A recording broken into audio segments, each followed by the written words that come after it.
you for inviting me. I'm loving my first time in Russia, and this conference is great, so I'm really happy to be here. So today I'm talking about what I call defensive exploitation, which is how to pwn your attacker's decision-making, so thinking about how people think and leveraging that. So I'm Kelly. I speak very, very little Russian, so bear with me. There are a few Russian words in this presentation, but hopefully it's not too bad. So I am a product manager in the InfoSec world. I work at Security Scorecard, which is an ecosystem risk management platform. So I help drive kind of the vision and strategy for that product. But what I do on my nights and weekends when I'm hanging out with my cats is I research the intersection of behavioral economics and information security. So that's the genesis of this talk and my other talks. So the key point here is attackers are human, and human brains have vulnerabilities. They don't work perfectly. Wetware has just like a ton of problems, much like software, except worse. So we're going to figure out basically how to leverage those vulns and exploit them for defensive advantage. So I view it as we're liberating exploitation from the clutches of the few attackers and putting it into the hands of the many, which are defenders. So I hope you are excited. So first, I think it's good to cover how humans actually think. I've covered this in more depth in some other talks. The slides are online on my website, so check those out if you want to learn more about this specifically. But to start, the way that people actually make decisions when they have some sort of opponent is they either think or learn, which sounds pretty trivial, but I'll get into what each of those mean. So first, thinking is modeling how opponents are going to behave. So before you've ever interacted with your adversary, you're going to be thinking ahead about like, okay, what are they probably going to do? But our brains work like volatile memory. So if you think about DRAM, which needs constant refresh cycles, it's not particularly efficient. So if you're familiar with recursion in computer science, where it's like breaking out a big problem into smaller chunks, extrapolating the results from that into a solution for the bigger problem, humans are terrible at that. So we have a hard time thinking. If you think about some sort of opponent or game, think about chess. It's very hard for us to think about the multiple steps down the line. We're much better at thinking about the immediate next step. Learning is basically once you've had some sort of interaction with your adversary or opponent, you're able to start learning from their prior behavior to predict how they are going to play in your game. So humans actually learn through what's called error reinforcement learning, or trial and error. So basically we make mistakes and we learn from them. It's pretty simple. There's a lot of what's called neuroeconomics research on this, basically looking at our brain, like the amygdala, and a bunch of like prefrontal cortex stuff actually encodes, like basically causes our brains to be like, wow, we messed up, this is really bad, let's not do this again. The learning rate is in that process where you're learning from your prior experience. There's actually a weighted function, if you think about equations, where it's how much prior experiences actually matter to your future decision making. There's also kind of like a random function where we're actually programmed mentally to like experiment with stuff. So even if we've had like 90% success doing something before, we still have like some sort of weight where we want to try something new. There's a really interesting study by Wexler and Buchler, which I think is a good case study for this. They did 200 what are called repeated security games, where you had a 4x4 payoff metric. So basically 4 defensive strategies the defender could play, 4 offensive strategies the attacker would play, and they basically looked at those where attackers had different learning rates. So they had different weights for how much they factored, whether their attacker move succeeded or failed, and how that influenced their next move. So the results of this study were that a fixed strategy worked 10 to 25% of the time, which is like terrible as far as defense. You're only, in this case, blocking what, like 20 attacks out of 200? That's really bad.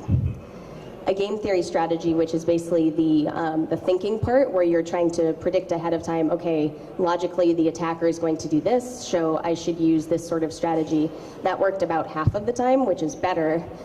The problem is the random strategy also worked about half the time. So if you're just picking one of your 4 defensive strategies at random, no matter what the attacker's doing, it works basically just as well as trying to theorize about the logical outcome of the attacker's move.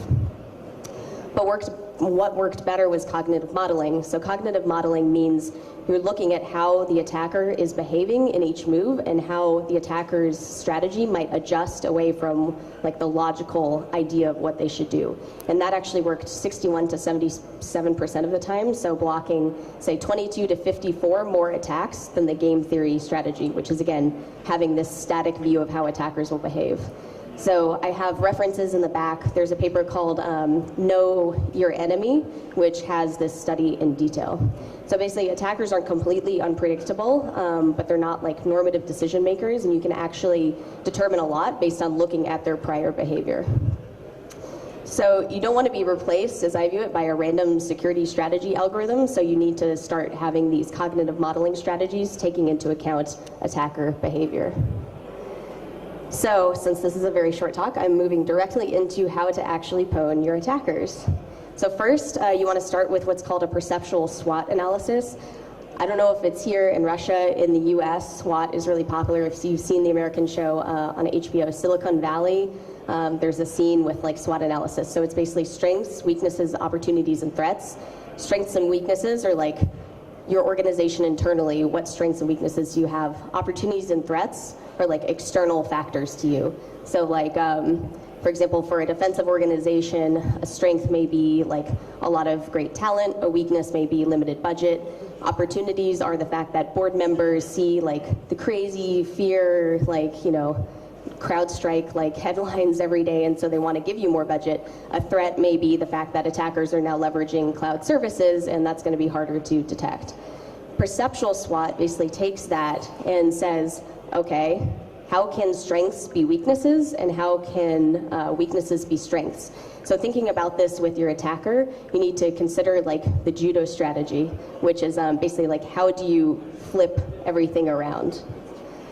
So for example, an attacker's strength is having time to craft an attack, and you can leverage that strength by leading them down rabbit holes and wasting their time.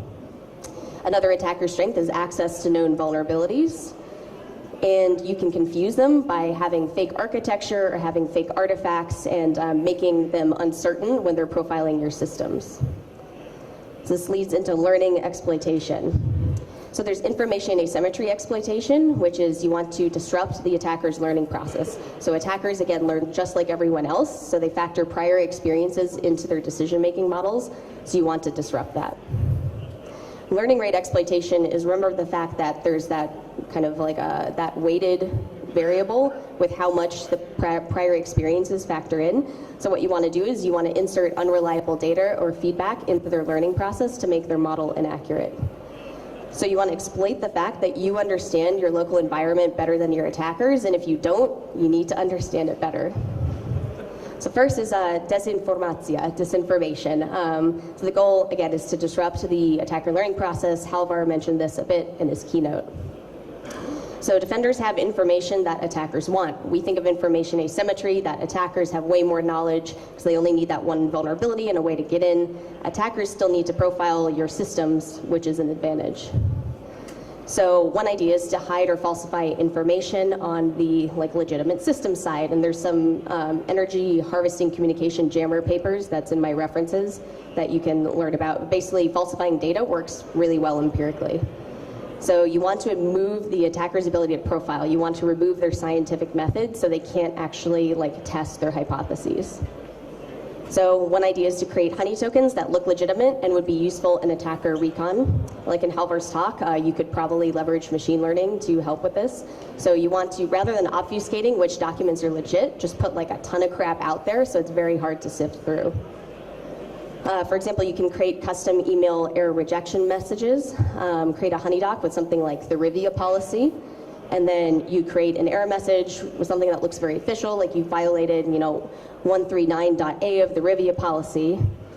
And then once they hit the honeydoc, you can tell that an attacker is probing your system.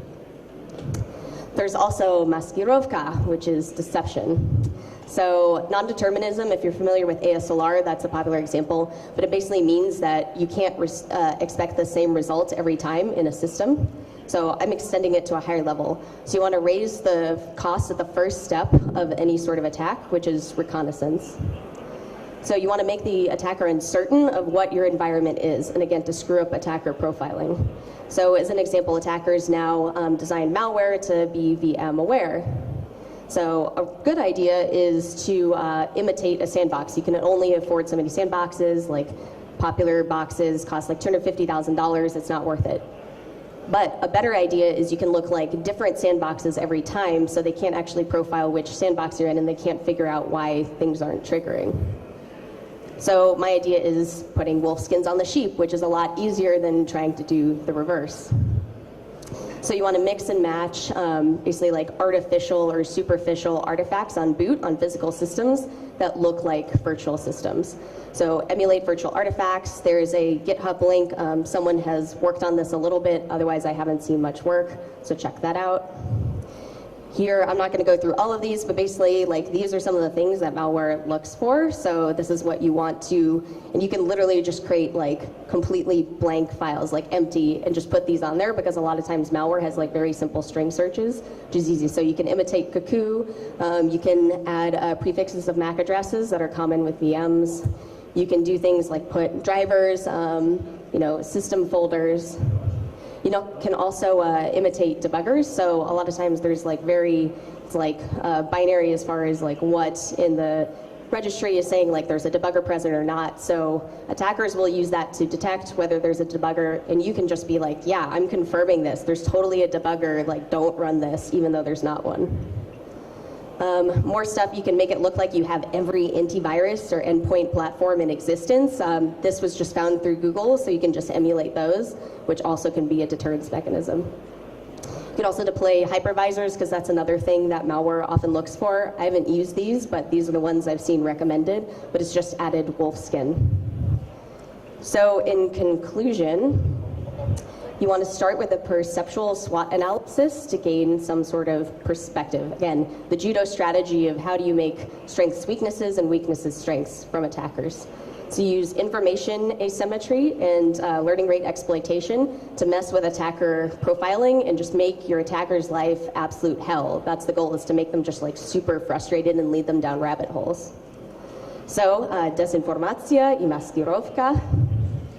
And the worst case, as per the case study, like random strategies work just as well as game theory. So like if you don't want to do the cognitive modeling strategy, you can kind of just like YOLO and use any sort of random strategy. It's going to work just as well. But I definitely recommend trying to look at like how attackers are actually behaving.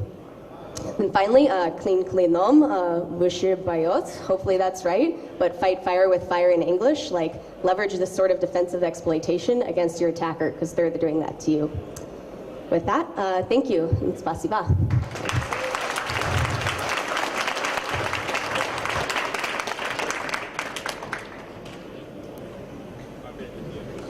Сейчас все будет.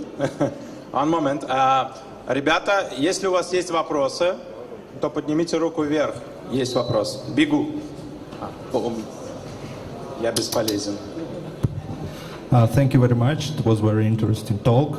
I have a question about your idea. Maybe I didn't understand it clearly.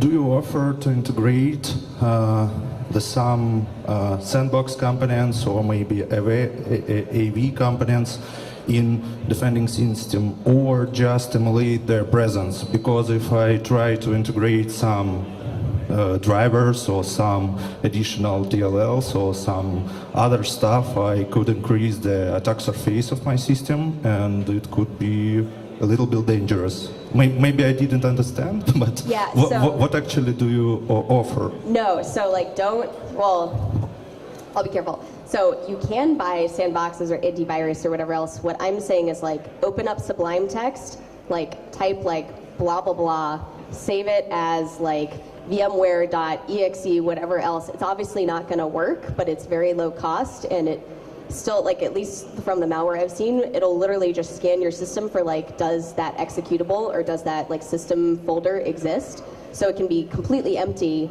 and it's like very low cost. So to me, I'm trying to figure out ways where you don't have to spend hundreds of thousands of dollars on like really fancy security, but you can make it look like you have fancy security. So yeah, so not buying, just emulating or like faking as if you have it.